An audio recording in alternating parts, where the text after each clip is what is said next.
నమస్తే, నేను క్రాంతి. డాక్టర్ చెరుకు సుధాకర్ తెలంగాణ ప్రజలకు పరిచయం అక్కర్లేని పేరు, కానీ నేను పరిచయం చేయాలని అనుకుంటున్నా. డాక్టర్ చెరుకు సుధాకర్ నకరేకల్లులో ప్రజా వైద్యులు, అదేవిధంగా తెలంగాణ ఉద్యమకారుడు, అదేవిధంగా పత్రికా రచయిత కూడా. ఎందుకంటే ఆయన చాలా పేపర్లకు, ప్రముఖ పత్రికలకు వ్యాసాలు రాస్తుంటారు కాబట్టి ఒక విధంగా జర్నలిస్టు కూడా. ప్రస్తుతం తెలంగాణలో లోక్సభ ఎన్నికల నేపథ్యంలో రాజకీయాలు ఎట్లున్నాయి, అసలు రాష్ట్ర రాజకీయాలు ఏ దిశలో పయనిస్తున్నాయి, ఒక పార్టీ నుంచి ఒక పార్టీకి మారుతున్న నాయకులు రాత్రికి రాత్రి అభ్యర్థులు అవుతున్నారు. ఈ తెలంగాణలో జరగనున్న లోక్సభ ఎన్నికలు నిజంగానే ఈ రాష్ట్ర ముఖ చిత్రాన్ని ఏ విధంగా మార్చే అవకాశం ఉంది? ఈ అంశాలన్నీ డాక్టర్ చెరుకు సుధాకర్ గారిని అడిగి తెలుసుకుందాం. అన్న నమస్తే. నమస్తే. ఏమనిపిస్తుంది అన్న తెలంగాణ రాజకీయాలను చూస్తుంటే మీకు? రాష్ట్రం వచ్చే సందర్భంలో చాలా ఉన్నతంగా ఆలోచిస్తాం. ఎప్పుడైనా కూడా ఒక సుదీర్ఘమైన పోరాటం తర్వాత పరిష్కారమైన సందర్భంలో మనం రాజకీయాల్లో నిర్దిష్టంగా ఈ మార్పులు ఉండాలనుకుంటాము. ఆ రాజకీయాలు ప్రజల జీవితాల్లో కూడా మార్పు తీసుకురావాలనుకుంటాం. అన్నిటికంటే ముఖ్యంగా దేశంలో సుదీర్ఘకాలం మనం రాజకీయాలను పరిశీలిస్తే కొన్ని ఆధిపత్య వర్గాలు మాత్రమే శాసిస్తాయి కనుక ఆ ఆధిపత్య భావజాలము, ఆ పెత్తనం అట్లనే ఉండొద్దు, కొద్దిగా మార్పు రావాలనుకుంటాం. కాంశీరామ్ గారి భాషలో చెప్పాలంటే నిచ్చెన మెట్ల వ్యవస్థలో కనీసం కొంచెం వంగి ఉండాలి కదా, నిచ్చెన క్రాస్ ఉండాలి కదా, కొంచెమైనా ఉండాలి కదా. సో తెలంగాణ రాష్ట్రం వచ్చిన సందర్భంలో కూడా అదే చర్చ జరిగింది. రాష్ట్రం రావడం మాత్రమే కాదు, చిన్న రాష్ట్రం వస్తే అట్టడి వర్గాలకు అధికారం రావడానికి ఎక్కువ స్కోప్ ఉంటుందని జయశంకర్ గారు మొట్టమొదటిసారి 1997లో తెలంగాణ మహాసభ జరిగేటప్పుడు ఐలే గారు లాంటి వాళ్ళ ఒక చర్చ పెడుతుంటారు. చిన్న రాష్ట్రం అయితే కనుక మీకు ఈ మాత్రం ఉండేటువంటి స్పేస్ కూడా తగ్గిపోద్ది మన వాళ్ళకు అని చెప్పి ఆయన ఒక మాట అనేది. ఓకే, ఎవరు? ఐలే గారు. మాలాంటి వాళ్ళని జయశంకర్ సార్ కన్విన్స్ చేసే ప్రయత్నం చేసేది. ఇవాళ ఐలే నిజంగానే బాగానే పసిగట్టిండేమని కూడా ఒక సందర్భం అని చాలా ఫోర్కాస్ట్ చేయగలిగారు. అంటే మనం కొన్ని సందర్భాలని నిజాయితీగా ఒప్పుకోవాలి. సరే, కొన్నిసార్లు అత్యుత్సాహము లేదా ఎక్స్పెక్టేషన్స్ రాంగ్ అయ్యేటువంటి పరిస్థితి మేధావులకు ఉంటుంది కాబట్టి అది వేరే సంగతి. కానీ కొన్ని గ్రౌండ్ రియాలిటీస్ని వాళ్ళు ముందు ఫోర్కాస్ట్ చేయడంలో అప్రిషియేట్. చాలా కాలం ఆయన అట్లా వాదన కూడా పెట్టుకున్నాడు, ఏం జరగబోతుంది అన్న చర్చ జరిగింది. ఇవాళ అంతకంటే కూడా బహుశా నాకు తెలిసి తెలంగాణలో మాత్రమే కాదు, పక్క రాష్ట్రం ఆంధ్రప్రదేశ్లో కానీ కర్ణాటకలో మిగతా దగ్గర కూడా రాజకీయాలు ఉన్న పతనావస్థను మనం చూస్తున్నాం. ఓకే, పతనావస్థ అంటారా? ఇది 100% పతనావస్థ. ఏ విధంగా మనం అంటే 94, 92 నాటికి ఉన్నటువంటి ఆ మాత్రమైనటువంటి ఒక సీరియస్ చర్చ, ఓ మండల్ పోలరైజేషన్, ఓ మందిర్ పోలరైజేషన్, లేకపోతే కాంశీరామ్ లాంటి వాడు చట్టసభలో పోవడం, విపి సింగ్ లాంటి వాడు ఒక గ్రౌండ్ సిచ్యువేషన్లో మాట్లాడడం, రామ్మనోహర్ లోహియా అంటే అక్కడి నుంచి మొదలు పెడితే ఇప్పుడు రామ్మనోహర్ లోహియా గారు లేకపోతే మిగతా వాళ్ళు రిప్రజెంట్ చేసే సందర్భంలో కూడా పార్లమెంట్ ఏముంది పందులతోటి తప్ప అన్నప్పుడు నాగిరెడ్డి గారు ఉండవచ్చు, నాగిరెడ్డి గారు అన్నదే కదా, అట్లా అన్నటువంటి చర్చ ఉండవచ్చును. కానీ బట్ ఒక స్టీప్ ఫాల్ అనేది పర్టికులర్లీ మనకి ఈ మధ్యకాలంలో కనపడుతుంది పాలిటిక్స్లో. ఆన్ అండ్ ఆఫ్ ఒక సందర్భంలో ప్రజలు తీవ్రంగా స్పందించడము, ఎంత స్టోరీలు చెప్పినా కూడా ప్రజలు ఎదురు తిరగడము, ఎన్నికల్లో రిజల్ట్స్ చూపెట్టడం కూడా జరుగుతుంటుంది. బట్ అంటే అల్టిమేట్గా ఏం జరుగుతుందంటే అధికారం మార్పిడి జరిగే సందర్భంలో ఆయా పార్టీలు గతంలో అంటే ఎందుకు ఈ ఫర్ ఏ చేంజ్ మార్పు కోసం అన్నారు. ఇప్పుడు కాంగ్రెస్ కూడా మనం మార్పు అన్నారు. ఆ మార్పు కోసం అనేది ఏ మార్పు అనేటువంటి ప్రశ్న మళ్ళీ మిగిల్చి అధికారంలో రావడం మాత్రం విషాదం. ఎందుకంటే తెలంగాణ రాష్ట్రం వస్తే ఈ మార్పు వద్దని అన్నాం. 2014లో ఆ మార్పు వచ్చిందని చెప్పేసి చంద్రశేఖరరావు గారు అన్నారు, రాలేదని చెప్పేసి కొంతమంది ఉద్యమకారులు బయటకు వచ్చారు. సుదీర్ఘకాలం నడిచింది. ఓ 10 ఏళ్ళ సందర్భం కావస్తున్న సందర్భంలో 100% మార్పు కావాలనుకున్నాం. ఆ మార్పు మళ్ళీ ఎటు కొట్టుకపోయినప్పుడు మళ్ళీ మన కళ్ళతో చూస్తున్నాం. బట్ ఇందులో మనము ఒక దారంలో అంటే ఒక హారంలో ఒక దారం లాగా మనకు కనపడేటువంటి ఒక కామనాలిటీ ఏంటంటే ఏ వర్గాలైతే ఇంతకాలం అధికారంలో ఉన్నాయో, సీమాంధ్ర పాలకులు అని చెప్పబడే సందర్భం కావచ్చును, ఇప్పుడు కావచ్చు, లేదా చంద్రశేఖరరావు గారు అధికారం వచ్చినటువంటి 9.5 ఏళ్ళు కావచ్చును, ఇవాళ కాంగ్రెస్లో కావచ్చును, ఆ వర్గాలు 20 ఏళ్లలో తెలంగాణలో ఏం మారలే. గుత్త సుఖేందర్ రెడ్డి గారి ఫేస్ 20 ఏళ్ళ నుంచి చూస్తూనే ఉంటాం, మనం నామా నాగేశ్వరరావు 20 ఏళ్ళ నుంచి చూస్తూనే ఉంటాం. ఇక చాలామందిని చూడవచ్చు మనం. అట్లా ఈవెన్ మనం కేశవరావు గారిని కూడా చూడవచ్చు. నేను చెప్పేది కులంతో కూడా ఏం సంబంధం అని అనాల్సిన అవసరం లేదు. ఈవెన్ కడియం శ్రీహరి గారు ఉన్నారు. ఏమైంది 20 ఏళ్ళలో ఆయన అటు ఇటు ఎప్పుడు కంటిన్యూ ఏదో ఒక దగ్గర జాగ్రత్తగా ట్రైల్ చేసుకుంటూ వస్తూనే ఉన్నాడు కదా. సో పాలిటిక్స్ని పార్టీలని కన్వీనియంట్గా మార్చుకోవడం ఒక యాటిట్యూడ్ నడుస్తూ ఉంటుంది. అలాంటి వాళ్ళం సరే ఉరుకులాట లోపల ఇది ఇట్లా చేసి అది అట్లా చేసేటట్టు దాంట్లో అటు ఇటు ఏమైనా మేము ఇదైతే కావచ్చు, కానీ వాళ్ళు చాలా కంఫర్టబుల్గా సెయిల్ చేస్తుంటారు. ఇది కూడా మనం గమనించాల్సిన అవసరం ఉన్నది. ఎందుకంటే అంటే గత పాలకులు అనేది ఎంత హాస్యాస్పదం అయిపోయిందంటే, గత పాలకులు మనమే అయిన తర్వాత పార్టీ మారిన గత పాలకులు ఎట్లయితారు? ఆ పాపంలో నీ భాగం ఉన్నది, కూడా ఉంది. అవును, ఆ పార్టీ సాధించినటువంటి విజయాల్లో నీ భాగం ఉన్నది. ఏదైనా నువ్వు చెప్పుకోదలుచుకుంటే ఎస్ నేను పలానా పార్టీలో ఉన్నప్పుడు ఇది జరిగింది. నువ్వు తెలుగుదేశంలో ఉంటే you say proudly when I been in Telugu Desam use to fight for social justice అని బలంగా నేను, నీకేం కష్టమైంది? అంతే కదా. కానీ గత పాలకులు అని చెప్పేసి అన్ని పాపాలని వాళ్ళే చేసిండ్రని చెప్పేసి నిన్ను నువ్వు గడుపుకుంటుంటే సాధ్యమయ్యే పని కాదు కదా. ఇప్పుడు తెలంగాణకి అదే జరుగుతా ఉంది. ఇంకా నిసిగ్గుగా నిర్లజ్జగా ఏమిటంటే చాలా ధైర్యం కూడా చేసి మాట్లాడుతారు కొంతమంది. ఇవాళ 119 నియోజకవర్గాల్లో మొన్న గెలిచిన వాటిల్లో 63 సీట్లు 64 సీట్లు కాంగ్రెస్కి వచ్చినాయి. వచ్చినటువంటి వాటిలోంచి మెజారిటీ ఎవరు రిప్రజెంట్ చేసిండ్రు? గత పాలకుల పార్టీలో పవర్ ఎంజాయ్ చేసిన వాళ్ళే చేసి, లేదా కేంద్ర ప్రభుత్వంలో ఉన్నటువంటి పార్టీ రేపు ఇక్కడ వస్తే మనకు కూడా బ్రహ్మాండంగా ఉంటుందని చెప్పేసినటువంటి బీజేపీలో పనిచేసిన వాళ్ళు కూడా వచ్చిండ్రు.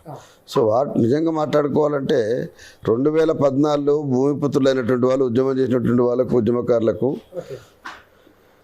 స్థానం దొరకలేదు. వేరే వాళ్ళు అవకాశవాదులు పక్కా రాజకీయ పార్టీగా మారిట చేసిండ్రని చెప్పేసి పెద్ద ఒక అస్తవ్యస్తమైనటువంటి చర్చ చాలా పెద్దది నడిచింది. దాంట్లో నాలాంటి వాడే తెలంగాణ ఉద్యమం పెట్టి లీడ్ తీసుకున్నాం. కానీ ఇవాళ దురదృష్టం ఏంటంటే ఫక్తు రాజకీయ పార్టీ అని 70 ఏళ్ళ నుంచి అధికారంలో కాంగ్రెస్ పార్టీ కూడా అంటే సాధారణమైనటువంటి నియమాలన్నింటి కూడా పక్కకు దోసి ఇప్పుడు ఈ యువకర్తల టీంలు అనేటువంటి ఒక మాయోపాయం లోపల పార్టీ కోసం పనిచేసిన వాళ్ళని మాయం చేస్తున్నారు, పక్కన పెట్టేస్తున్నారు. వేరే మాయం చేస్తున్నారు. పక్కన పెట్టడం చిన్న పదం, మాయమే చేస్తున్నారు. అది కూడా దాని మాయోపాయం అని ఎవరు అసలు పనిచేసిన వాళ్ళు ఎడిపోయినరు. నేను మునుగోడు ఎన్నికల్లో బై ఎలక్షన్లో కాంగ్రెస్లో జాయిన్ అయినా. నేను గ్రౌండ్ రియాలిటీ పోయినప్పుడు ఎంత కష్టం ఉంటుంది వాళ్ళకు మా పార్టీని కాపాడుకోవాలనేది వాళ్ళు మనం చూసినాం. సరే వాళ్ళు గెలవకపోవచ్చును, కానీ they have given a tough fight. ఆ కష్టకాలంలో కూడా పార్టీని కాపాడుకున్నారు. ఏమి దేనికోసము పార్టీ ఉండాలి, మా పార్టీ ఇదని. మరి మా పార్టీని నిలబడినోడు ఇప్పుడు ఎవరు లేరు. ఇవాళ ఆ పార్టీకి ఎవరైతే భయంకరమైన పరీక్ష పెట్టిండో ఆయన్నే ఇప్పుడు చాలా ఇంపార్టెంట్ పర్సన్.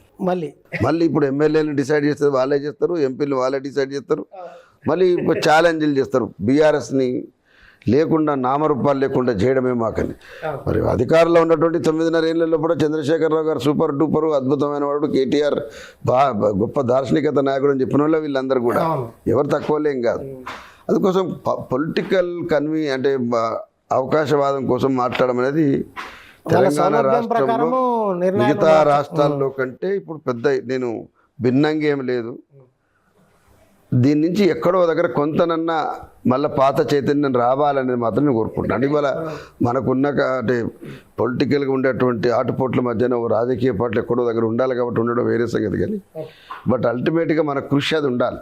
ఎందుకంటే మన కాన్షియస్ కూడా ఒప్పుకోవాలి మనం ఏం చేస్తున్నాం. అంటే నేనేమంటున్నాంటే ఇప్పుడు లోక్సభ ఎన్నికల అంకం తెరకు లేచినప్పటి నుంచి మనం గమనిస్తే బీఆర్ఎస్ నుంచి బీజేపీకి, బీఆర్ఎస్ నుంచి కాంగ్రెస్లో అభ్యర్థులైంది బీఆర్ఎస్ వాళ్ళే, బీజేపీలో అభ్యర్థులైంది. చాలా ఇంపార్టెంట్ ఫైండింగ్ చెప్పాలి, మీరు అన్నారు కాబట్టి చెప్తున్నాను. ఇదే మాట ఈ మధ్యకాలంలో కేటీఆర్ జగదీశ్వరుడు మాట్లాడుతున్నా, నేను నా సందర్భం మాట్లాడు. ఒక ఉద్యమము 14 ఏళ్లలో ఒక సాంచాలకం లీడర్షిప్ తయారు చేస్తారు. అట్లా లీడర్షిప్ నుంచి ఎదిగినటువంటి దాని నుంచి ఎక్కువ మందికి స్పేస్ చంద్రశేఖరరావు గారు ఇచ్చుంటే ఇంకా వేరే తిరుగుండేది. బట్ లీడర్లు అయితే ఎదిగిరు కదా, వాళ్ళు వచ్చిన అవకాశం తీసుకున్న వాళ్ళందరికీ ఇప్పుడు బీఆర్ఎస్ అనేది ఒక ఫ్యాక్టరీ అయిపోయింది అందించడానికి. ట్రైనింగ్ కాలేజ్ స్కూలు, ఉత్పత్తి కర్మాగారం. ఇక్కడ ట్రైన్ అయిన వాళ్ళందరూ కూడా ఇప్పుడు రంజిత్ రెడ్డి లేకపోతే ఈటల అన్నా ఒక డిస్ప్యూట్ తోటి బయటికి వెళ్ళిండు, అది వేరే సంగతి. బట్ అబ్సల్యూట్లీ ఎలక్షన్స్ కోసమే వెళ్ళి ఇవాళ పోయి అలా జైన్ అయిన వాళ్ళ బీబీ పాటిల్ కానీ ఎమ్మెల్సీ. సో దాన్ని ఎంకరేజ్ చేయడం ద్వారా ఏంటంటే అదే పార్టీలో మెరుగులు దిద్దుకొని కష్టపడి కిందపడి లేచి నిలదొక్కున్నటువంటి నాయకులకు అవకాశం లేకపోతే రేపు ఏం జరుగుతుందంటే చాలా చాలా పెద్ద విషాదం ఏంటంటే నిన్ను పట్టుకొని ఎలాడి నీకోసం ప్రాణం ఇచ్చి ఏం కానీ సరే ఆస్తులు పోగొట్టుకొని ఆ పార్టీని కాపాడుకున్నటువంటి వాళ్ళు వెళ్ళిపోతే ఆ పార్టీ అనేది తాత్కాలికమైన శిబిరం అవుతుంది తప్ప అది గాంధీ భవన్ కాదు, లేకపోతే తెలంగాణ భవన్ కాదు, అది శిబిరం అవుతుంది. శిబిరం ఓకే, టెంపరీ. ఎస్, శరణార్థుల శిబిరం అన్నా రాజకీయ పునరావాస శిబిరం అన్నా మీరు ఏదైనా పేరు పెట్టుకోండి, బట్ అల్టిమేట్గా శిబిరం. అంటే జాతీయ పార్టీలు అని చెప్పుకుంటాయి, అంటే నిజంగా కూడా జాతీయ పార్టీలే కాంగ్రెస్ కానీ బీజేపీ కానీ. అంటే ఇంత దౌర్భాగ్యం అనే పరిస్థితిని ఎందుకు ఎదుర్కొంటున్నారని, కనీసం పోటీకి అభ్యర్థులు లేని పరిస్థితిని ఆ పార్టీలు ఎందుకు ఇంతకుముందు ఒక మాట మాయోపాయం చేసేటువంటి యువకర్తలు వచ్చిన తర్వాత రెడీమేడ్ లీడర్ ఉండగా ఎందుకే మీరు ఆ పాత్రలను పెట్టుకుని అంతా ఎందుకు చేసుకుంటారు? మన దాకా ఎంపీ ఉన్నాడు, మళ్ళీ పబ్లిక్ గుర్తుపడతారు, పోనీ రాదు ఊకే 4 పైసలు సంపాదించిన పెట్టుకుంటాడు, ఖర్చు పెట్టుకొని రాదు. అంటే ఖర్చులు పెట్టుకోవడానికి యాజ్ వెల్ as నలుగురు తెలవడానికి రెడీమేడ్ సరుకు ఉండగా ఏమైంది మీ దాంట్లో ఇప్పుడు ఏమని గవర్నమెంట్ పోతే మాత్రం మనిషి అవుతున్నాడు కదా. ఓకే, ఇట్లాంటి ఒక యాటిట్యూడ్ ఉంది కదా, ఇది అత్యంత ప్రమాదకరమైనది. బహుశా తెలంగాణలో ఇంత అధ్వానం ఇవాళ పర్టికులర్లీ మనం 2024లో ఉన్నాము. 2024 పార్లమెంట్లో అయితే నిర్లజ్జగా ఈ పార్లమెంట్లో అన్ని పార్టీలు అవలంబించినటువంటి క్యాండిడేట్స్ని గుంజుకున్న తీరైతే అది, అంటే వాళ్ళ పార్టీలో ఇప్పుడు ఆకారాలే ఉన్నాయి, ఇప్పుడు తక్కువేం లేవు, మామూలుగా ఏం లేవు. మీరు బీజేపీలో కానీ కాంగ్రెస్లో కానీ ఆకారాలే ఉన్నాయి. ఎందుకంటే వాళ్ళు ఇప్పుడు నేనేమంటున్నా ఇప్పుడు గతంలో 1,00,000 ఓట్లు వచ్చినాయి ఒక పార్లమెంట్లో బీజేపీకి, నువ్వు గుంజుకున్నతో 2 లక్షలు వస్తాయి, 3 లక్షలు వస్తాయి పోనీ. బట్ అల్టిమేట్గా నేనేమంటున్నా ఇప్పుడు నీ మోడీ ఇమేజ్ పెరిగితే నీకు కూడా ఎట్లా మళ్ళీ ఇప్పుడు అప్పుడు 1,00,000 వస్తే ఇప్పుడు 2 లక్షలు అయితే వస్తాయి కదా, రావాలి కదా. పర్లేదు, ఒక లీడర్ స్టాండ్ అవుతాడు నీ దగ్గర కష్టపడ్డాడు. నువ్వు ఇప్పుడు కొత్తని తీసుకొచ్చుకుంటే రేపు ఎలక్షన్ అయిన తర్వాత ఉంటాడో లేదో తెలియదు కదా.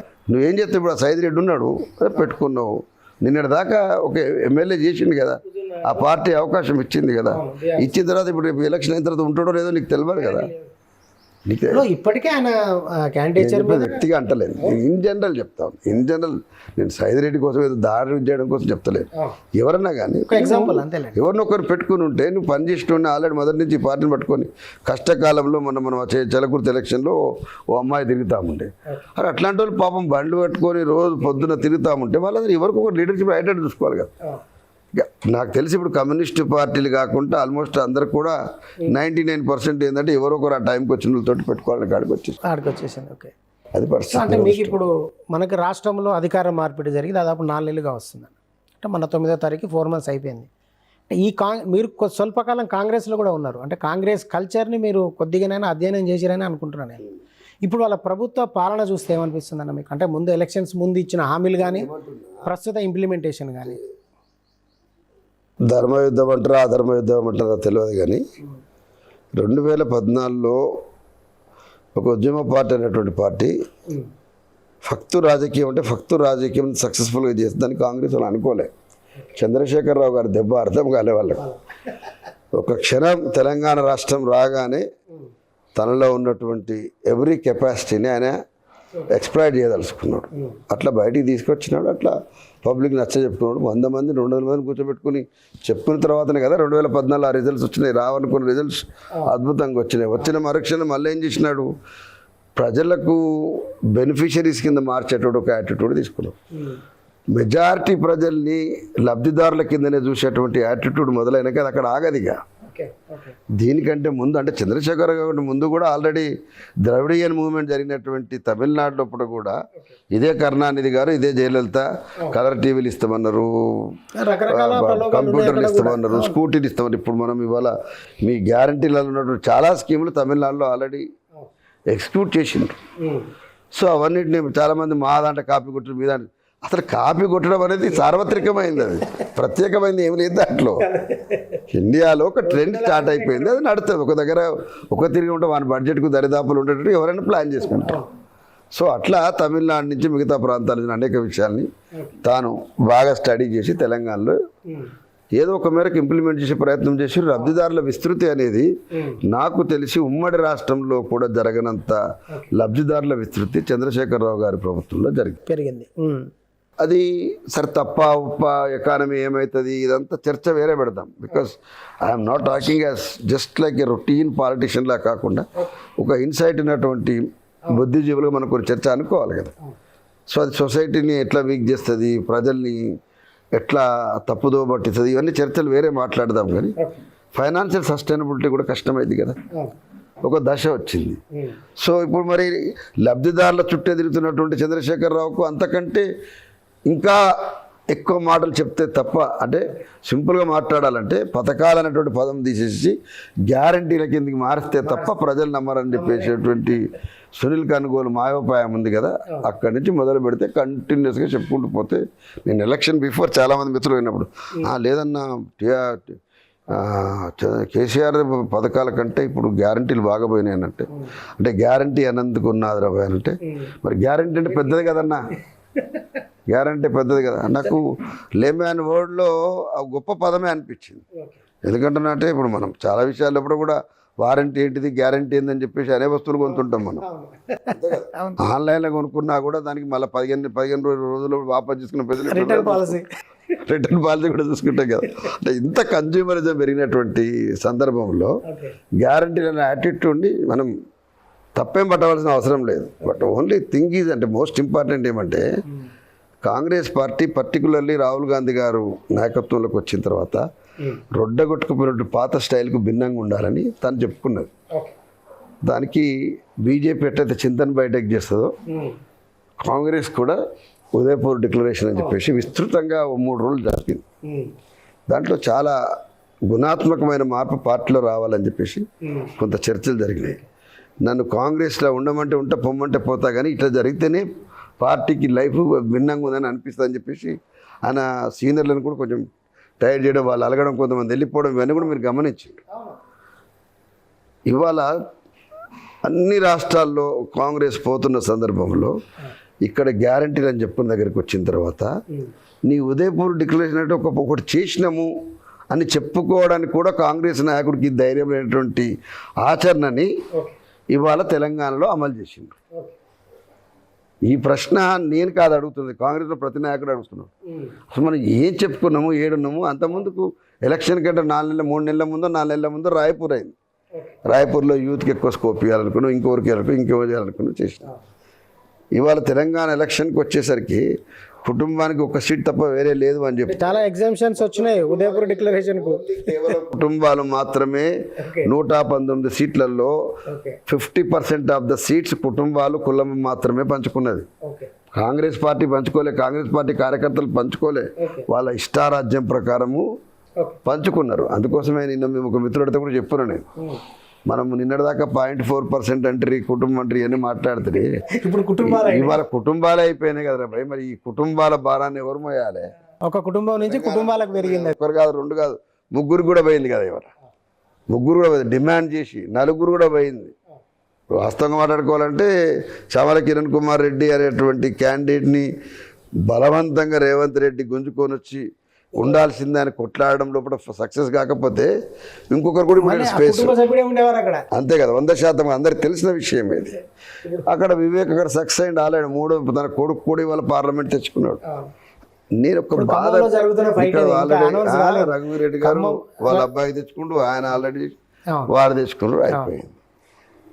మిగతా వాళ్ళు సరే ఇవన్నీ నేను వ్యక్తులు లేదు విమర్శలు చెప్పడం లేదు, ఎగ్జాంపుల్స్ చెప్పాలంటే మనం వ్యక్తులకు చాలా చెప్పుకోవచ్చు. ఇప్పుడు మాయనంపల్లి హనుమంతరావు ఒకటి ఇంకేం చెప్పేది ఉంటుందని నేను దాకా పవర్ ఎంజాయ్ చేసి వాడిని తిట్టి వీడిని తిట్టి కాంగ్రెస్లో ఉరికిచ్చి కొట్టి తిట్టి ఇవన్నీ చేసి సింపుల్గా తండ్రి కొడుకు వచ్చేసేసి నామినేషన్లు వేసి ఓడి గెలిచి ఓడిపోయి మళ్ళీ ఎంపీ టికెట్ ఇప్పుడు ఇంపార్టెన్స్ మళ్ళీ ఆయన చుట్టూ తిప్పుకొని సునీత మహేందర్ రెడ్డి సునీతకి వాళ్ళ పార్లమెంట్ సీట్ ఇచ్చి అసలు అంటే మనము పోనీ వాళ్ళు రాజకీయ నిరుద్యోగులు అని అనుకుంటే వాళ్ళు ఆల్రెడీ ఎమ్మెల్సీలు మంత్రులు అన్ని చేసిరు ఆ గత ప్రభుత్వంలో. సో నేనేమంటున్నా, ఆ ప్రభుత్వంలో న్యాయం జరగకున్నటువంటి ఉద్యమకారుడు లేకపోతే పేదవాడున్నాడు ప్రజల కోసం పనిచేసినాడు అని చెప్పేసి అట్లా ఎలివేషన్ కూడా ఎవరు పిలవలే. ఎవరైతే ఆల్రెడీ పవర్ ఎంజాయ్ చేసిరో వాళ్ళ చుట్టూ మాత్రమే కాంగ్రెస్ తిరుగుతా ఉంది వాళ్ళ. అది పెద్ద విషాదం కదా. పోనీ గత ప్రభుత్వంలో చంద్రశేఖరరావు గారు ఈ కమ్యూనిటీకి అన్యాయం చేసిండు, రైట్, మనం అనుకుందాం పర్టికులర్లీ ఏదైనా ఒక కమ్యూనిటీ అనుకుందాం, ఒక ముదిరాజుకి స్పేస్ ఇవ్వలేదు, రైట్, నేను ఇస్తా. లేకపోతే పద్మశాలికి స్పేస్ ఇవ్వలేదు, నేను ఇస్తా. అయితే ఇప్పుడు ఈ ఎంపీ సీట్లు అనుకున్నన్ని కనుక వస్తే మేము ముదిరాజులకు మంత్రి పదవి వస్తుంది అని చెప్పి నేను ఏదో స్టేట్మెంట్ ఇచ్చాను. మంచిగా మాట్లాడారు మీరు. ఇంత అవమానం అనిపిస్తుంది క్రాంతి. నేను చదివి I become so much irritated. Promise చెప్తా ఉన్నా, అంటే ఇట్లా ఇట్లా మాట్లాడే ధైర్యం తెలంగాణ సమాజం ఇచ్చిందా అయింది వీళ్ళకు. ఇప్పుడు జ్యోతిబా పూలేకు దండ వేయాలంటే ఇవాళ ఉన్నటువంటి లీడర్లు సిగ్గుపడాలి. వీళ్ళకి ఏం ముఖం పెట్టుకుని దండ వేతనం ఫీల్ కావాలి. ఎందుకంటే ఒక్కొక్క బీసీని వెంటాడి రాజకీయంగా హత్య చేసే రాజకీయ నాయకులు జ్యోతిబా పూలే స్ఫూర్తిని కొనసాగిస్తూ నల్లగొండ చౌరస్తాలో మాట్లాడుతూ ఉంటే ఏడదావాలంటున్నా. నల్లగొండ బీసీ కేటాయించాలని కొట్లాడతారు, భువనగిరి పార్లమెంటు బీసీ కేటాయించాలని కొట్లాడతారు. మరి ఎవరికైనా ఒక బీసీకి ఇచ్చినారా? ఎవరైనా గెలిపించుకున్నారా? ఒక్క నోరున్నటువంటి బీసీని వాళ్ళ తెలంగాణ బతకనిస్తున్నారా? అలా వాడు ప్రతిపక్షాలు బతలేడా, పాలకపక్షాలు బతలేడా? మరి మీరు పొద్దున్న లేస్తే జ్యోతిబా పూలే స్ఫూర్తి అంటారు, అంబేద్కర్ స్ఫూర్తి అంటారు.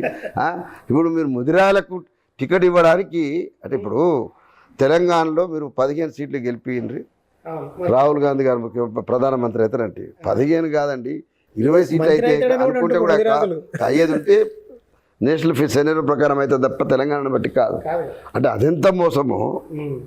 ముదిరాలకు నువ్వు ఇవ్వడానికి ఏమడ్డం వచ్చింది? మీరందరూ ఇంతమంది మంత్రులు పంచుకోరు కదా. మీరున్న 10 మంది మంత్రులు కూడా మీరు ఒక్క సామాజిక వర్గం పంచుకున్న సీట్లు ఉన్నాయి కదా, అది ఏం గెలిపించారని చేసిండ్రు? చంద్రశేఖరరావు గారు ఉన్నప్పుడు మీరందరూ ఓడిపోయిన వాళ్ళే కదా. మరి ఇప్పుడు ఏం కొత్తగా మీరు సాధించిన అదనపు విలువ ఏమున్నది? అంతే కదా. తర్వాత అన్ని వర్గాలు కలిసి ఓట్లేస్తేనే మీరు ఇవాళ గెలిచారు కదా, అంతే కదా. గెలిచినప్పుడు ఆ రిప్రజెంటేషన్లో పలానా కులానికి ఇన్ని సీట్లు వస్తే అన్నీ ఎందుకు అనాలి? నేనేమంటున్నా, ఇప్పుడు పుండు అంటే గద్ద పొడవడం వేరే సంగతి, పొడిచి పుండు చేయడం వేరే సంగతి. పుండు చేసిన తర్వాత మానుతున్నప్పుడల్లా మళ్ళీ పొడిచేటువంటి తత్వం ఉంది కదా. ఇవాళ ఎగ్జాక్ట్లీ కాంగ్రెస్లో చాలామంది నాయకులు లేదా అన్ని పార్టీల నాయకులు మాట్లాడేటప్పుడు మీరు అన్నటువంటి స్టైల్ ఆఫ్ వర్డ్స్ కనపడతాయి. నేను పొద్దున మీరు మంచిగా జ్ఞాపకం చేసినారు, పొద్దున చూసి అనుకున్నా ఏమొచ్చింది ఇట్లా ఎందుకు మాట్లాడుతున్నారు ఇంత భయం లేకుండా.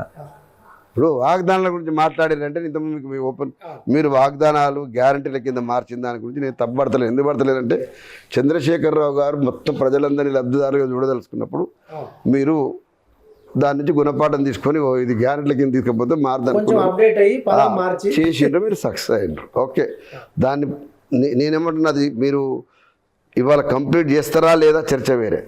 సపోజ్ మీరు ఈ గ్యారంటీలు అంటే పరిపూర్తి చేస్తారా లేదంటే మీరు పరిపూర్తి చేయకపోతే కూడా అన్ని మాటలు అన్నీ అవుతాయా అని చెప్పేసి సమర్థించేటువంటి సాఫ్ట్ కార్నర్ కూడా ప్రజలకు ఉంటుంది.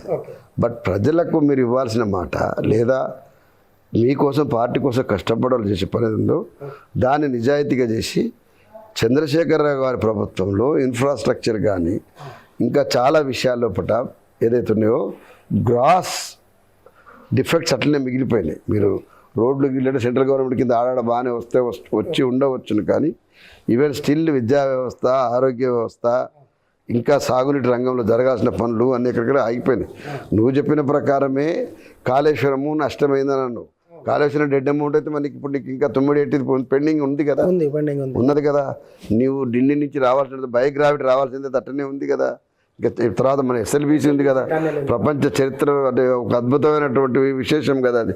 అంటే 10 ఏళ్ళకు 15 ఏళ్ళకు కూడా కిలోమీటర్ దూరేటువంటి కాలువ ప్రపంచంలో ఎక్కడ లేదు కదా. ఇప్పుడు ఈడ మనం పోతామంటే మీరు కట్టంగూరు పోతామంటే కాలువ కనపడుతుంది. అది ఎప్పుడు కట్టిండ్రు? అది నేను 1991లో 90లో నకరికల్ వచ్చే టైంకి అప్పటికే అది కాలువ తవ్వున్నది.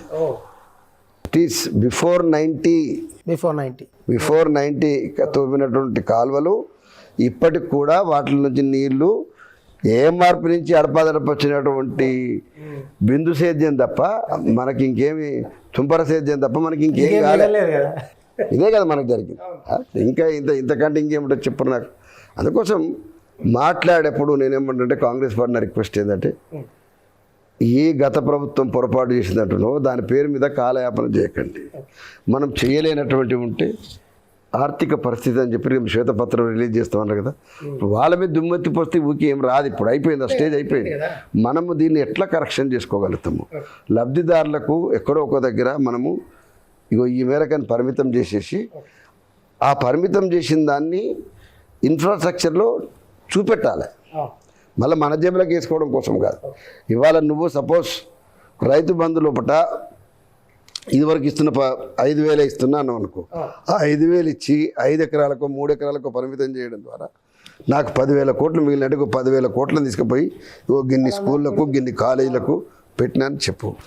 లేకపోయింటే ఇంకొక కళ్యాణ లక్ష్మిను తులం బంగారం పైసలు ఉన్నాయి కదా, తులం బంగారం అంతా తీసుకుపోయి 10 కేజీల కింద మార్చి వైద్య ఆరోగ్య శాఖ కేటాయిస్తున్నామని చెప్పు. అట్లా ఒక డివిజన్ చూపెట్టు. అది అవసరమా? ఎందుకంటున్నంటే మీరు అన్ని రకాల కూడా ఇవాళ తెలంగాణలో ఆయన పోయిన తర్వాత రియల్ ఎస్టేట్ మాయమైపోయింది, ఆయన పోయినాక కరువు వచ్చేసిందని చెప్పి చర్చ జరుగుతుంది కదా. దాన్ని ఎట్లా మిటిగేట్ చేయగలుగుతాం, దాన్ని ఎట్లా మనం పరిష్కారం చేస్తామంటే సీరియస్గా ఆలోచించండి. అంతే తప్ప ఎంతసేపు బీఆర్ఎస్ నుంచి ఇంకెంతమందిని గుంజుదాము, ఇంకో దాంట్లోకి వెళ్ళి ఎంతమంది గుంజుదాము. అన్నిటికంటే పిటి ఏందనంటే నిరంతరము మాకు పోటీ ఎవరితో లేదు. ఇప్పుడు బీఆర్ఎస్ పని అయిపోయింది, బీజేపీతో. అంటే మొత్తం ఇండియా కూటమి అనే దాన్ని ఒక జీరో కింద చూపెట్టాలని చెప్పేటువంటి బీజేపీ, ఆ బీజేపీకి మాకు మధ్య మాత్రమే పోటీ ఉందని చెప్పడం ద్వారా నువ్వు తెలంగాణలో నీకు శత్రువుని ఎవరైతే నువ్వు శత్రువుని చూపెడుతున్నావు నువ్వే లిఫ్ట్ ఇస్తున్నట్టు కదా.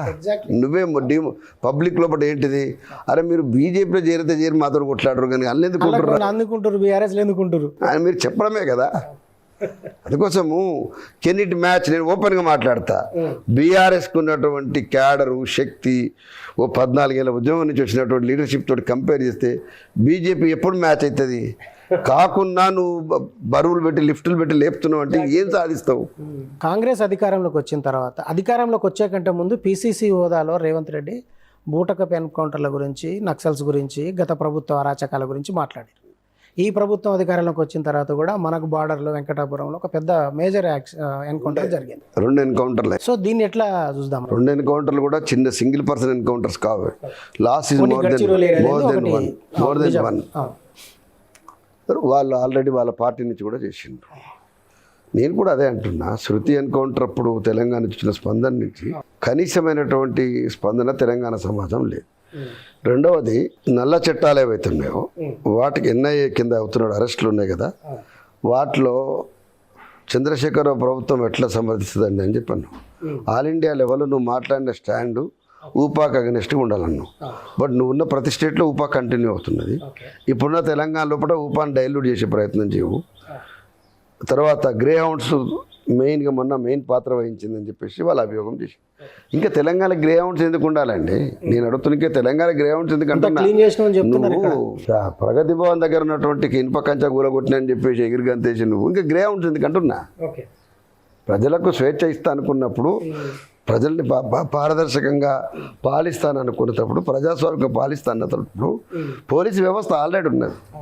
భారత రాజ్యాంగంలో అనేక పొందుపరిచిన అనేక అంశాలు కూడా తీవ్రమైనటువంటి హింసాత్మక చర్యలు ఎవరు చేసినా కూడా కట్టడే శక్తి వాటికి ఉన్నది. ఉన్న తర్వాత ఇంకా నల్ల చట్టాలు ఎందుకు? నేను నల్ల చట్టం ఒక శిక్ష అనుభవించిన వాడిగా నేను చెప్తా ఉన్నాను. నేను రిక్వెస్ట్ చేస్తా ఉన్నా, ఈ రాష్ట్రంలో మొదటి నేను ఇవాళ రిక్వెస్ట్ చేస్తా ఉన్నా, మీరు గ్రే హౌండ్స్ని ఉపసంహరించండి. ఈ రకరకాలైనటువంటి ఇన్వెస్టిగేషన్ వాటి పేరు మీద ప్రత్యేక అధికారాలు కలిగి అణచివేసేటువంటి పద్ధతి ఉందో దాన్ని దేన్నైనా కూడా మనం తప్పకుండా ఎత్తివేయమన్నాడు. ఈడీలు, తర్వాత ఎన్ఫోర్స్మెంట్ దాని పేరు, ఇంకోటి దాని పేరు ఈడీ కాక సిబిఐ దాడులు అయితే వాటి మీద మనం వ్యతిరేకిస్తున్నాం. ఇట్లా చేస్తారు ప్రతిపక్షాల మీద అంటున్నాం. ఇదే మాట నేనేమంటున్నానంటే, ఇదే మాట మీరు అధికారంలో ఉన్నా కూడా అమలు చేయాలి. దేశవ్యాప్తంగా కాంగ్రెస్ ఇన్ టోటల్ ఆయా రాష్ట్రాలు ఉన్నటువంటి పాలక ప్రతిపక్షాలు ఉన్నటువంటి తేడాతో సంబంధం లేకుండా మన స్టాండ్ కామన్ ఉండాలి. మన స్టాండ్ కామన్ అంటే ఏంటిది? అది కవిత కేజ్రీవాల్కైనా అదే ముచ్చట వర్తిస్తుంది, ఇంకోరికైనా అదే గుర్తు వస్తుంది. ఎక్కడ కూడా ED should not exceed its own limits, it should not be biased. అంటే పక్షపాత దూరంతో దాడులు చేయొద్దని చెప్పేసి మనం కోరుకుంటున్నాం. అందులో పార్టీతో సంబంధం లేదు, ఇష్యూనే కానే కాదు. నువ్వు ఎవరన్నా కానీ సరే, ఇప్పుడు కవిత నేరం చేయలేదా మీరు భుజాన్ని ఎత్తుకుంటారని దానికోసం చెప్పడం లేదు. ఎవరైనా కానీ సరే కవితకు ఏదైతే నువ్వు స్ట్రిక్ట్గా అమలు చేయదలుచుకున్నటువంటి ఇన్వెస్టిగేషన్ ఉందో అది కేజ్రీవాల్ కూడా అమలు జరగాలని కోరుకోవాలి.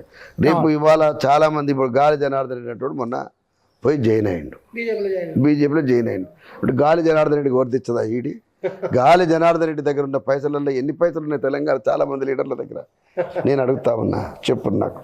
అంటే ఇంత ఓపెన్గా ఇన్ని కనపడతా ఉంటే అంటే బీజేపీలోకి పోయి జాయిన్ కాగానే వాళ్ళు క్లీన్ ఇమేజ్ ఇచ్చేస్తున్నారు వాళ్ళకు. కేసీఆర్ గారు అన్నట్టు వాషింగ్ పౌడర్ నిర్మాలాగా అయిపోయింది. అందుకోసం నేనేమన్నా సరే బీజేపీని కూడా బీజేపీ సోదరులు కూడా విజ్ఞప్తి ఏం చేస్తున్నంటే, మీరు కష్టపడ్డ వాళ్ళు ఉన్నారు, మీరు అనుకున్న ప్రకారం ఒక అంటే మైనారిటీస్ అపీస్మెంట్ అనే పాలసీ ఉండొద్దని చెప్పేసి మీ పార్టీకు జవజీవాలు పోసిరు ఇన్నేళ్ళు. ఆ మేరకు పరిమితమై ఉంటుంది తప్ప అరాచకానికి పాల్పడి మైనారిటీల మనుగడకి ప్రశ్నార్థకం చేసి వాట్సాప్ యూనివర్సిటీలో నిరంతరం అబద్ధాలు ప్రచారం చేయడము, తప్పుడు ప్రచారం చేయడం. ఇప్పుడు అమ్మాయి హైదరాబాద్లో ఒక టికెట్ ఇచ్చింది సార్. ఇప్పుడు ఎవరికి ఆమె మాధవిల కొంపెల్ల మాధవిలత ఇచ్చింది. మీరు ఒక్కసారి జస్ట్ ఆ యూట్యూబ్లో ఆమె మాట్లాడినది చూడండి. ఒక జాతీయ పార్టీ వాజ్పేయి గారు, అద్వానీ లాంటి వాళ్ళు పనిచేసినటువంటి పార్టీలో ప్రజలతో సంబంధం లేకుండా, వ్యవస్థలతో సంబంధం లేకుండా పిచ్చి కారు కూతలు అసలు. అంటే ఎడ్యుకేటెడ్ అయ్యి ఉండి వీళ్ళు ఇంగ్లీష్ మీడియంలో చదివి, ఎకానమీ చదివి, సైన్స్ చదివి, వాళ్ళు మాట్లాడి అసలు డెమోగ్రఫీ చదివి, కల్చర్ అండ్ రిలీజియన్ చదివి వీటిని మాట్లాడుతూ ఉంటే మీరు ఎట్లా వాళ్ళకి బీఫామ్ ఇస్తారు? అంటే ఒక ఆప్ అదాలత్ దాంట్లో రతి శర్మకు ఒక పిచ్చి ఆన్సర్ ఇస్తే ఆమె ఎంపీ క్యాండిడేట్ అయిపోతుందా? ఏం ఆన్సర్ చేసింది ఆమె? చూసి అద్భుతమైన సమాధానం ఇచ్చారు. ఏం అద్భుతమైన సమాధానం ఇచ్చింది అంటున్నా. దేశంలో ఎన్ఐఏ మీదనో లేకపోతే ఆ అమ్మాయి తలాకో దేని మీద కన్సర్న్ ఉందనుకోండి, నేనేమన్నా అదేం పెద్ద అద్భుతమైన సమాధానం ఏం కాదు. భారతదేశంలోకి అందరి ఏడల కామన్ కన్సర్నే ఉంటే ఈ దేశంలో ఆమె రిప్రజెంటేటివ్ సామాజిక వర్గంలో ఉన్నటువంటి వాళ్ళు ఇప్పటికీ గుడి లోపలికి ఎవరిని రాకుండా బయట ఎలగొడుతున్నారు, నిలబెడతారు కదా. మరి నీకు ఎందుకు కామన్ కన్సర్న్ రాలేదు? As the citizen of India have got responsible to respond immediately and defend అని అన్నావు కదా. ఇదే మాట నేను అడుగుతున్నా. నాకు ఆలయంలో ప్రవేశించే హక్కు ఎందుకు లేదు? నాకు పూజ చేసే హక్కు ఎందుకు లేదు? నాకు దేవుని మాన్యాల్లో నాకెందుకు వాటా రాదు? ఏమి ఎప్పటికీ ఆధిపత్య కులాలకి కొంతమందికి మాత్రమే ఎందుకు అన్ని వీటిలలో అధికారం వస్తుంది? ఇవన్నిట్లో అది కాదా? సిటిజన్ రైట్ కాదా అది? ఏమి నేనేమంటున్నా, ఇంకా మీరు అంటే ఒక జాతీయ పార్టీ ఇవాళ ఈ స్థాయిలో ఎంకరేజ్ చేస్తే, ఆ మధ్యకాలంలో పోయినసారి నాకు తెలిసి ఉమ్మడి రాష్ట్రంలో పరిపూర్ణానందని కాబోయే ముఖ్యమంత్రిని ప్రచారం చేశారు. అంటే యోగి ఆదిత్యనాథ్కు ఆయనకు పోలిక తెచ్చి ఉత్తరప్రదేశ్లో ఆయన అయినట్టే రేపు తెలంగాణలో ఈయన అని. యోగి ఆదిత్యనాథ్కు గ్రౌండ్ వర్క్ అన్న ఉందండి. మనం మాట్లాడుకోవాలి. ఓ పార్టీని పట్టుకుని 20 ఏళ్ళ నుంచి సర్వీస్ చేసిండే, ఎంగేజ్లో పెళ్లి ఓ పనిలో పడ్డాడు, ఓ సీరియస్ పొలిటికల్ యాక్టివిటీ ఉంది. సరే అభిప్రాయాలతో మనకు ఏకాభిప్రాయం లేకపోవచ్చు. వాళ్ళకు కూడా విజ్ఞప్తి చేస్తున్నది ఏంటంటే, ఒక పొలిటికల్ పార్టీగా మీరు నిలబడేటువంటి ప్రయత్నం ఏదైతే ఉన్నదో పొలిటికల్ పార్టీగానే చేయండి. వాట్సాప్ యూనివర్సిటీలు, కొంపెల్లి మాధవిలతలు, తర్వాత నాన్ సీరియస్గా మాట్లాడే బండి సంజయ్లు, నాన్ సీరియస్గా అంటే ప్రజలతో సంబంధం లేని మాట. మనకు శనగచెర్లలో ఒక ఇన్సిడెంట్ అయింది. నాకు ఎంత బాధ అనిపించింది. కిషన్ రెడ్డి గారు వారు కేంద్ర మంత్రి అయ్యి ఉండి చిన్న ఇన్సిడెంట్ పెద్ద పెద్ద ఇప్పుడు నేను జరగడంలో కొంతమంది శక్తుల యొక్క వాళ్ళ యొక్క మానసిక స్థితి అనుకోండి, లేదా అగ్రెసివ్గా దాడులు చేసే నేచర్ కానీ రకరకాల ఏరియాల నుంచి రకరకాల ప్రవర్తనలు ఉంటాయి. దాన్ని పర్టికులర్లీ ఒక కమ్యూనిటీకి, ఒక రిలీజన్కి పరిమితం చేయొద్దు. దొమ్మిలు చేసేటువంటి కమ్యూనిటీస్ కొంతమంది అట్లా అలవాటు అయిపోయింది, వాళ్ళు మారిండ్రు. నేను అడుగుతున్నా, నువ్వు స్టూవర్ట్పురం దొంగలని చెప్పి నేను బదనాం చేస్తున్నాను. ఇవాళ బ్రహ్మాండంగా వాళ్ళు ఉద్యోగాలు చేస్తారు. మా దగ్గర మొండోళ్ళు అంటోళ్ళు నువ్వు ఇంట్లో పంట పోయి సామాన్లు ఎత్తుకపోతాను కాపలా కాసేది. బ్రహ్మాండంగా వాళ్ళు ఇవాళ ఉద్యోగాలు చేసుకుంటున్నారు, సంస్కరించబడ్డారు. నేను జంగాలు అంటోళ్ళు ఇదివరకు మామూలు ఊర్లో పంట ఏదో పనికిరాని పనులు ఏం సంపాదన లేకుండా వాళ్ళే తోటలు పట్టుకొని మనకంటే మంచిగా బతున్నారు. సొసైటీ చేంజింగ్ ఆ డైరెక్షన్లో మనం చెప్పాలి. కానీ ఆ వర్గాన్ని ఇవాళ రోజు రెచ్చగొట్టేదాని కింద పక్క దేశంలో రోహింగ్యాలతో కలిపి చూపెట్టి మనం ఎంత ప్రమాదకరమైన దూరం చెప్పండి.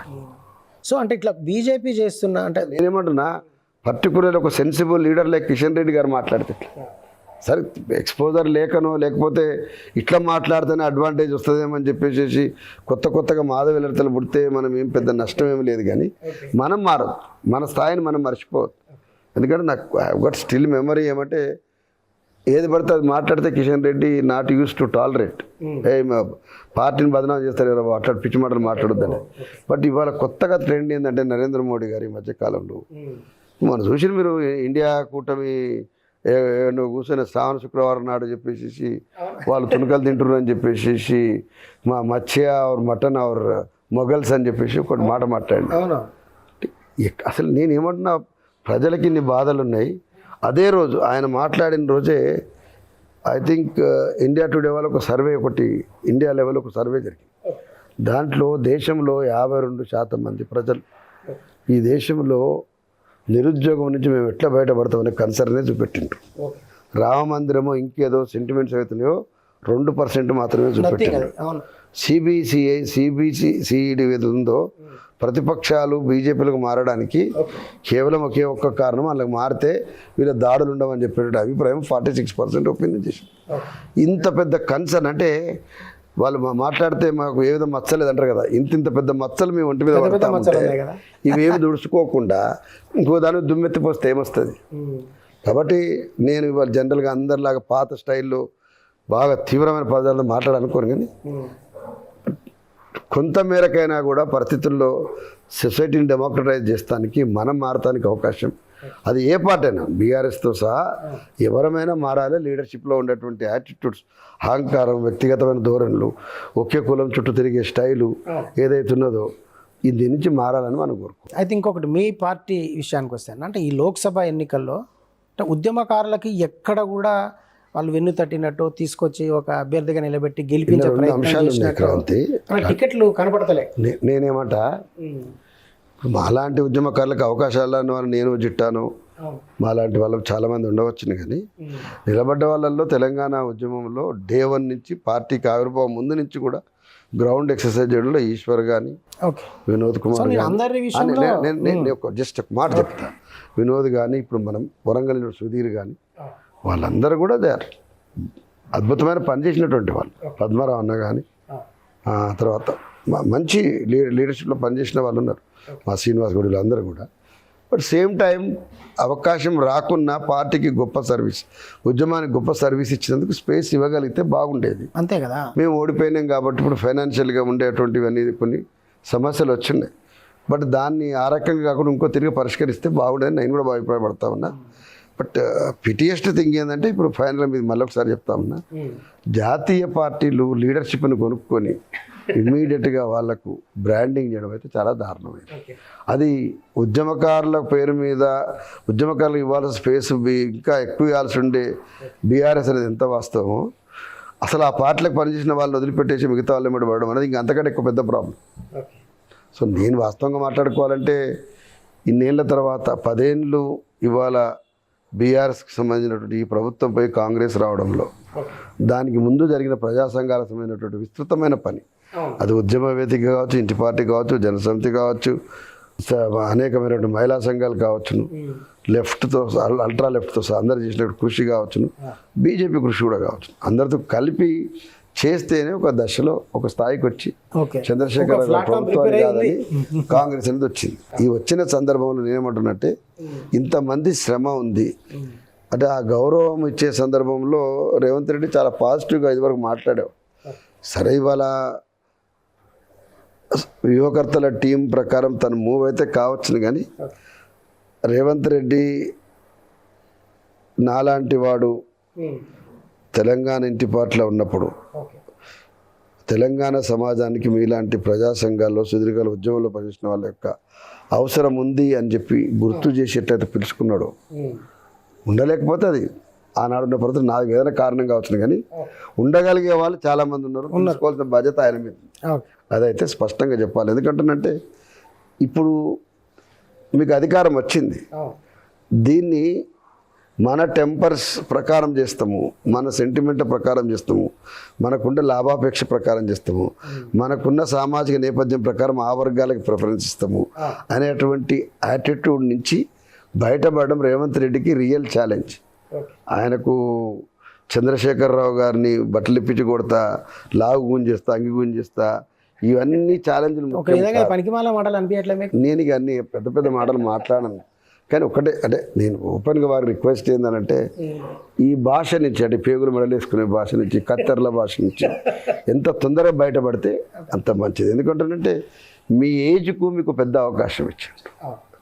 నాకు చాలా సందర్భాలు నాకు ఇంకా 20-30 ఇయర్స్ లైఫ్ స్పాన్లో ఇప్పుడు కాకపోతే రేపు ఇంకొకసారి కాకపోతే ఇంకొకసారి అన్నారు కదా, నాతో మాట్లాడినటువంటి 5 ఏళ్ల లోపల నీకు ముఖ్యమంత్రి అయ్యే అవకాశం వచ్చింది. 20 ఏళ్ళు టార్గెట్ పెట్టుకున్నా అని చెప్పి నాతో మాట్లాడిన రేవంత్ రెడ్డి స్వయం.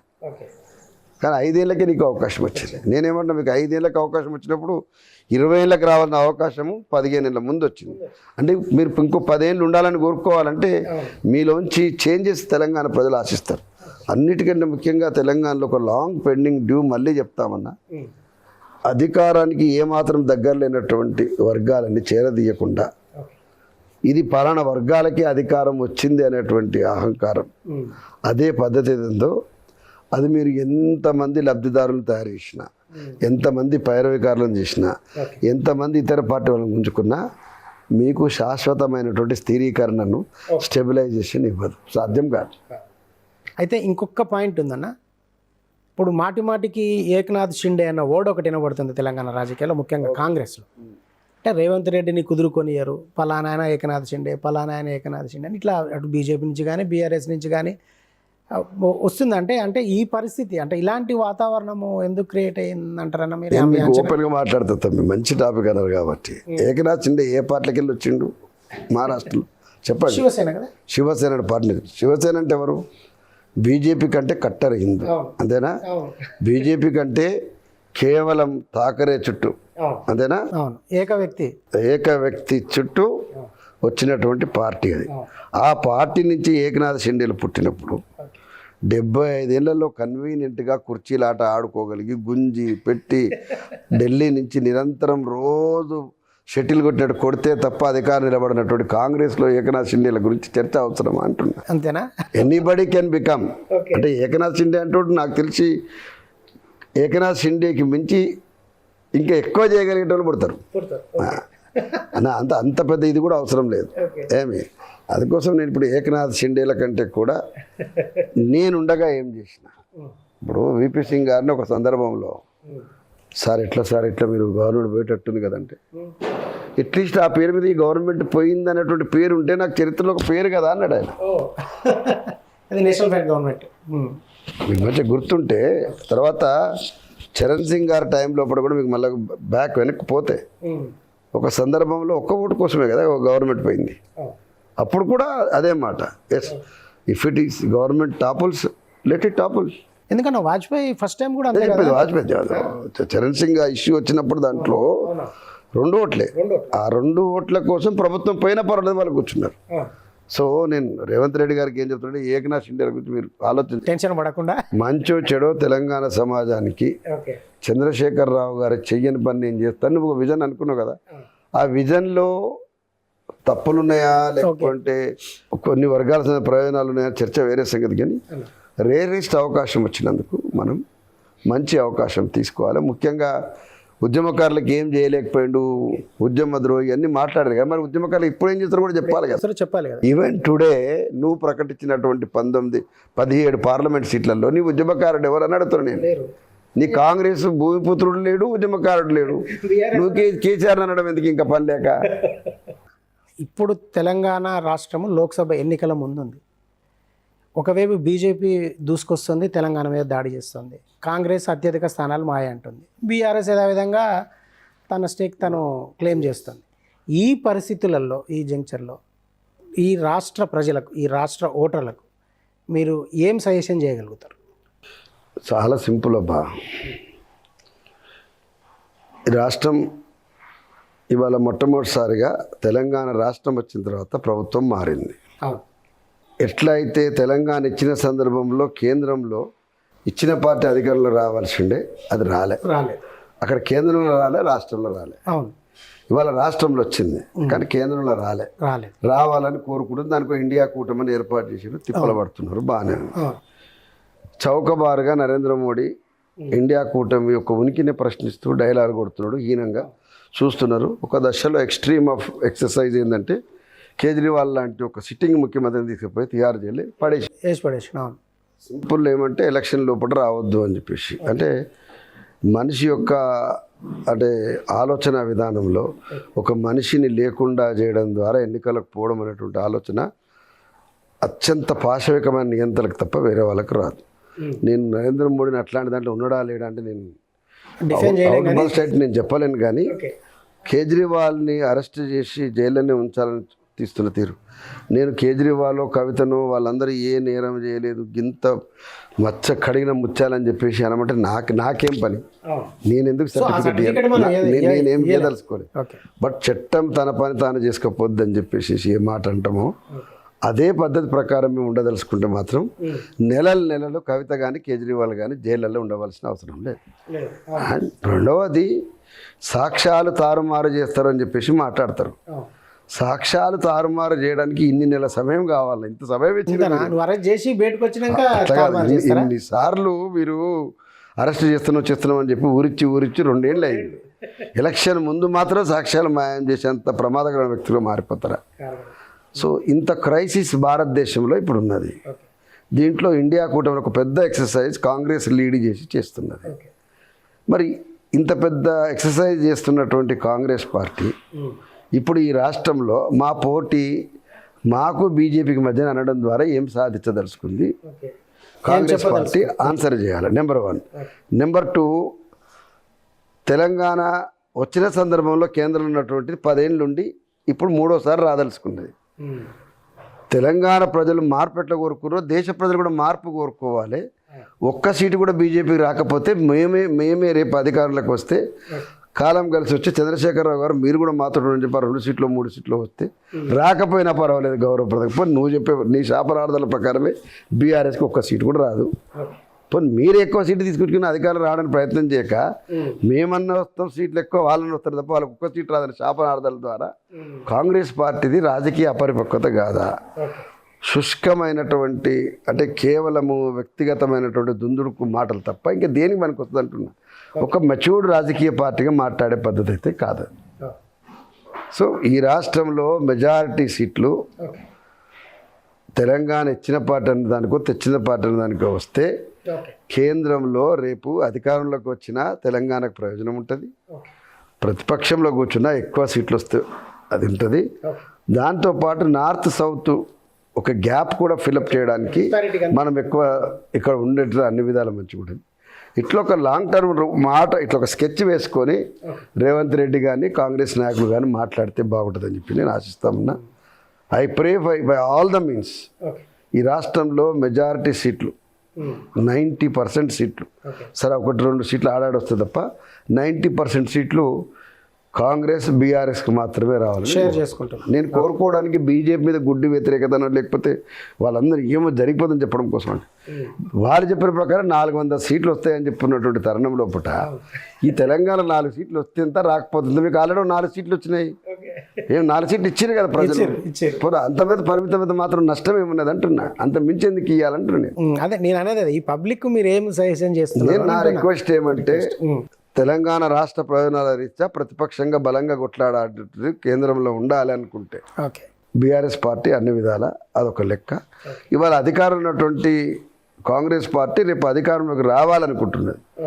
10 ఏళ్ళు అయింది, 10 ఏళ్లలో ఇక్కడ ఒక ప్రభుత్వాన్ని మార్చారు కదా, రేపు కేంద్రంలో కూడా ఒక ప్రభుత్వాన్ని మార్చండి. మార్చితే తెలంగాణ సమాజాన్ని భారతదేశానికి కూడా మంచిదే. నరేంద్ర మోడీ గారు కాంగ్రెస్ పార్టీ మరీ దరిద్రంగా ఉందని మళ్ళీ 5 ఏళ్ళ తర్వాత మళ్ళీ ఇద్దరు అవకాశం, బట్ 10 ఏళ్ళ కదా మార్చే అవకాశమే తీసుకోమంటున్నా. అబ్కి బార్ మోడీ సర్కార్ అని చెప్పేసి ఎందుకు అనుకోవాలి? మళ్ళీ మేమేమంటున్నా, ఇప్పుడు కిసాన్ల 1000 మంది రైతులు చేసిండ్రు, ఇవన్నీ నడుస్తూ ఉన్నాయి. దేశంలో చాలామంది ప్రజలు ప్రభుత్వం మారితే బాగుండు అనుకుంటున్నారు. అన్ని విధాల రాజ్యాంగానికి దేశానికి అది మంచిది అనుకుంటారు, నడవనియండి. సో తెలంగాణ సమాజం అటు బీఆర్ఎస్ వైపు కానీ లేదంటే కాంగ్రెస్ అట్లా తీసుకోవడం షిఫ్ట్ అనేది కరెక్ట్ అని నేను అనుకుంటున్నా. బీఆర్ఎస్ సోదరులు కూడా విజ్ఞప్తి చేస్తున్నా, మాటికి మా పోటీ బీఆర్ఎస్ తోటి, మా బీఆర్ఎస్ పోటీ బీజేపీ తోటి తప్ప మా కాంగ్రెస్ కాదు. ఇట్లాంటి ఏం మాట్లాడే యాటిట్యూడ్ కరెక్ట్ కాదు. 100% ఏ రకంగా లెక్క వేసినా ముస్లిం సోదరులు మమ్మల్ని ఆదరించాలే, మేము కాంగ్రెస్ కంటే బలంగా కొట్లాడతామని అనుకున్నప్పుడు నిజంగానే అట్టడి వర్గాల నుంచో లేకపోతే మైనారిటీల నుంచో రిప్రజెంటేషన్కు డెమోక్రటిక్ వాయిస్గా ఉండాలనుకుంటే ఇద్దరు గెలిచే ప్రయత్నం చేయరు, కానీ మీ ఇద్దరు కాక ఇంకోరు గెలవాలని ఎందుకు కోరుకుంటున్నారు? అదైతే అవసరం అని చెప్పేసి భావిస్తామన్నా. ఇందులో మళ్ళొకసారి గుర్తు చేస్తామన్నా, బీజేపీ సోదరులకు ఇది ఏదో వ్యక్తిగతంగా నేను కోపంతో అంటున్నది కాదు. ఈ రాష్ట్ర ప్రయోజనాల రీత్యా, దేశ ప్రజల రీత్యా నార్త్లో ఉన్నటువంటి పొలిటికల్ ట్రెండ్ని చెరుకు సుధాకర్ మార్చలేడు. నా కాళ్ళ కింద ఉన్న భూమిని నేను నా ప్రజలకు రిక్వెస్ట్ చేసుకుంటే ఏంటంటే, వాళ్ళకి ఆల్రెడీ వచ్చే సీట్లు వస్తాయిరా బాబు, మనం ఎందుకు అదనంగా కలిపేది అని చెప్పేసి ఒకటే రిక్వెస్ట్ చేస్తాను. అంతే. Thank you.